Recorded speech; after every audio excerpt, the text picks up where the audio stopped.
I want to put up a chart, Mr. President, that illustrates that very point.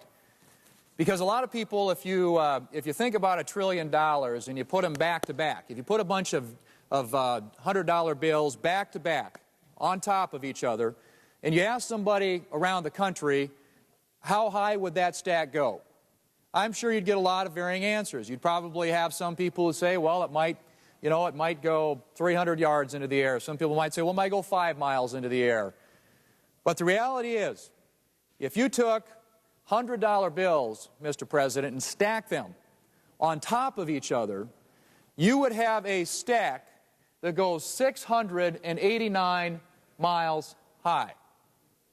Back to back to back, and that's $100 bills. We're not talking about dollar bills. We are talking about $100. Does Senator yield for a question on this point?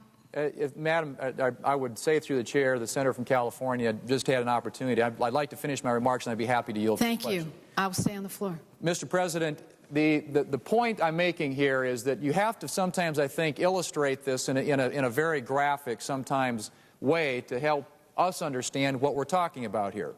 And so I would make my point simply again. $100 bills stacked back to back to back, if you stacked them on top of each other, would equal 689 miles.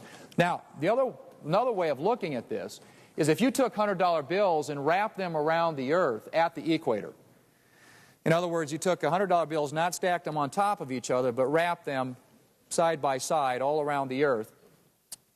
If you can believe this, it would go around the earth almost 39 times. That's 969,000 miles, $100 bills that would go around the earth if you took $1 trillion and broke it down that way.